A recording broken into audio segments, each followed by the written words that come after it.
3 দিনের সফরে ভারতে পা রেখেছেন আর্জেন্টাইন তারকা লিওনেল মেসি। কিন্তু তার সফরের শুরুটা ভালো হলো না, কারণ মেসিকে দেখতে না পেয়ে রণক্ষেত্র হয়ে উঠেছে যুব ভারতী ক্রীড়াঙ্গন। মাঠের মধ্যে তাণ্ডব চালিয়েছে দর্শকরা, যার ফলে বাধ্য হয়ে মাঠ ছাড়তে হয়েছে তাকে। আর এজন্য মেসির কাছে ক্ষমা চেয়েছেন পশ্চিমবঙ্গের মুখ্যমন্ত্রী মমতা বন্দ্যোপাধ্যায়। শনিবার 13 ডিসেম্বর সকাল 11:30টায় যুব ভারতী স্টেডিয়ামে পৌঁছে যান মেসি। মাঠে ঢোকেন লুইস সুয়ারেজ এবং রড্রিগো ডিপলকে সঙ্গে নিয়ে, কিন্তু আয়োজক সহ অন্যান্যদের ভিড়ে কার্যত ঢাকা পড়ে যান মেসি।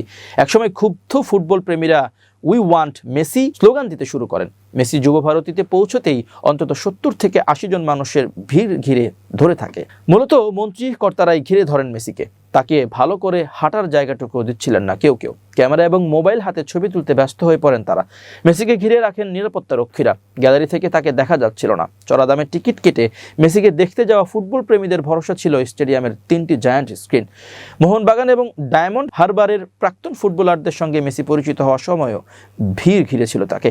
পরিস্থিতি নিয়ন্ত্রণে আনতে ক্রীড়ামন্ত্রী অরূপ বিশ্বাস এবং প্রধান আয়োজক শতদ্রু দত্তকে মাইক্রোফোনে ঘোষণা করতে হয়। তাতেও পরিস্থিতি স্বাভাবিক হয়নি, কারণ গ্যালারি থেকে একবারও দেখা যায়নি মেসিকে। 11:52 আচমকা মেসিকে বের করে নিয়ে যাওয়া হয়। তারপরই পরিস্থিতি উত্তপ্ত হয়ে ওঠে। মোটা টাকায় টিকিট কিনে মাঠে এসেও মেসিকে দেখতে না পাওয়ায় ফুটবল প্রেমীরা ক্ষুব্ধ হয়ে ওঠেন।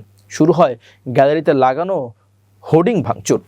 পরে গ্যালারির চেয়ার ভেঙে মাঠে ছুটতে শুরু করেন ক্ষুব্ধ ফুটবল প্রেমীরা। মাঠে পড়তে শুরু করে বোতল। একসময় মাঠের ধারে ফেন্সিংয়ের গেট ভেঙে হুড়মুড় করে মাঠে ভক্ত সমর্থকরা ঢুকতে শুরু করেন। প্রথমে পুলিশ ছিল দিশেহারা।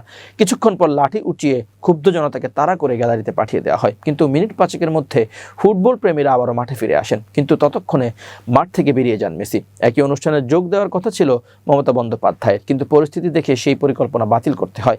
তবে নিজের ভেরিফাইড এক্স অ্যাকাউন্টে মেসির কাছে ক্ষমা চেয়েছেন তিনি। ক্যাপশনে মমতা লিখেছেন, আজ স্টেডিয়ামে যে অব্যবস্থাপনা দেখা গেছে তাতে আমি গভীরভাবে উদ্বিগ্ন এবং মর্মাহত। হাজার হাজার ক্রীড়াপ্রেমী এবং ভক্তদের সাথে আমি অনুষ্ঠানে যোগ দিতে স্টেডিয়ামে যাচ্ছিলাম, যারা তাদের প্রিয় ফুটবলার লিওনেল মেসিকে এক ঝলক দেখার জন্য জড়ো হয়েছিল। তিনি বলেন, দুর্ভাগ্যজনক ঘটনার জন্য আমি লিওনেল মেসির পাশাপাশি সমস্ত ক্রীড়াপ্রেমী এবং তার ভক্তদের কাছে আন্তরিকভাবে ক্ষমা চাইছি। সে সঙ্গে তদন্ত কমিটি গঠনের নির্দেশ দেন মমতা। তার ভাষ্য, আমি বিচারপতি অবসরপ্রাপ্ত অসীম কুমার রায়ের সভাপতিত্বে একটি তদন্ত কমিটি গঠন করেছি, যার সদস্য হিসেবে থাকবেন মুখ্য সচিব এবং স্বরাষ্ট্র পার্বত্য বিষয়ক বিভাগের অতিরিক্ত মুখ্য সচিব।